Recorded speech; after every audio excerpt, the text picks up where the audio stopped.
മോശമായിട്ട് കാണരുത്, ആരെയും മോശമായി കാണരുത്. ഞാൻ 5 നേരം പള്ളിയിൽ വരുന്ന ആളാണ്, ഞാനാണ് കേവലം എനിക്ക് തോന്നിക്കഴിഞ്ഞാൽ ഞാനാണ് ഈ മഹല്ലിലെ ഏറ്റവും വിടക്ക്.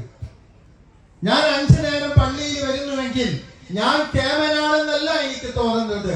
പടച്ചറബ്ബേ, ഇനിയും എന്നിൽ ഒരുപാട് കാര്യങ്ങൾ നന്നാവാനുണ്ട്, എന്റെ സ്വഭാവം നന്നാവാനുണ്ട്. പിന്നെ പള്ളിയിൽ വരുമ്പോ അല്ലെങ്കിൽ ഖുർആൻ ഓതുമ്പോ അത് നമ്മുടെ സ്വഭാവത്തില് നമ്മുടെ തെറ്റുകളിൽ നിന്ന് മാറി നിൽക്കുവാനുള്ള ഒരു മാനദണ്ഡമാണ്. നിസ്കാരമുണ്ട്, സക്കാത്തുണ്ട്, ഖുർആനോത്തുണ്ട്.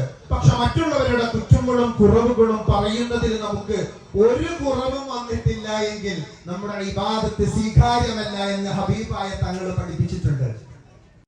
ഞാൻ അവസാനിപ്പിക്കുന്നു. ഹബീബായ തങ്ങൾ ഇങ്ങനെ ഇരിക്കുന്ന സമയത്ത് ഹബീബായ തങ്ങളുടെ മജ്ലിസിലേക്ക് ഒരു മനുഷ്യൻ ഇങ്ങ് കയറി വന്നു.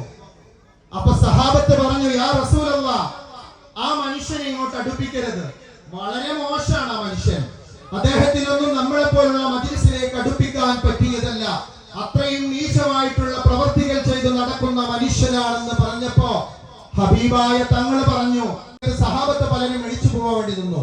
ഹബീബായ തങ്ങൾ പറഞ്ഞു, പോകേണ്ടവർക്ക് പോകാം. അങ്ങനെ വളരെ മോശമാണെന്ന് ചിത്രീകരിച്ച ആ മനുഷ്യനെ ലോകത്തിന്റെ കാരുണ്യവാനായ സയ്യിദുനാ റസൂലുള്ളാഹി സ്വല്ലല്ലാഹു അലൈഹി വസല്ലമ തങ്ങള് 2 കൈകളും കൊടുത്തിട്ട് ഇങ്ങോട്ട് സ്വീകരിച്ചിട്ട് തന്റെ തോളിലുള്ള ഷാള് അവിടെ നിലത്ത് വിരിച്ചിട്ട് അതിലങ്ങിരുത്തി ചേർത്ത് പിടിച്ചു. ഈ ഒരു രംഗത്തോട് കൂട്ടിയിട്ട് ആ മനുഷ്യൻ പറഞ്ഞു, തങ്ങളെ, എന്നെ ഒരു നാട്ടിലെ മോശമായിട്ടുള്ള മനുഷ്യൻ പോലും എന്നോടൊന്ന് പുഞ്ചിരിക്കുകയോ അടുക്കുകയോ ചെയ്തിട്ടില്ല. നിങ്ങൾ റഹ്മത്താണ്, കാരുണ്യത്തിന്റെ നിറകുടമാണെന്ന് പറഞ്ഞുകൊണ്ട് ഹബീബായ തങ്ങളുടെ ആ സന്നിധാനത്ത് വെച്ച് മുന്നിൽ വെച്ചിട്ട് ഏറ്റവും സൂക്ഷ്മതയുള്ള ഒരു മുഅ്മിനായ മനുഷ്യനായിട്ട് മാറി. കണ്ടോ, കയ്യിലുണ്ടായിട്ട് അല്ലാഹുവിന്റെ റസൂൽ പഠിപ്പിച്ച ചേർത്ത് പിടിക്കുന്ന റഹ്മത്തിന്റെ വാക്കുകള്, പ്രവൃത്തികള്, നോട്ടങ്ങള് നമ്മളില്ല എങ്കിൽ ഞാറാണത്. ഇബ്ലീസിന്റെ അഹ്ലികാര, ഇബ്ലീസിനെ പിന്തുടർന്നവർ നരകത്തിന്റെ അഹ്ലികാര, ഒരു സംശയവും വേണ്ട. അപ്പൊ അതുകൊണ്ട് ഫിത്തിന ഫസാദുകളല്ല നമുക്ക് നമ്മുടെ നാട്ടിലും വീട്ടിലും വേണ്ടത്. പടച്ച റബ്ബ് കാവൽ നൽകട്ടെ.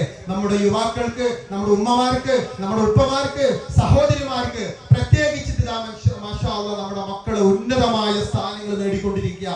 റേഞ്ചിലൊക്കെ മാഷാ അല്ലാഹ് നല്ല സ്ഥാനങ്ങൾ അല്ലാഹു ബർക്കത്ത് നൽകട്ടെ. ഞാൻ എന്റെ വാക്കുകൾ അവസാനിപ്പിക്കും.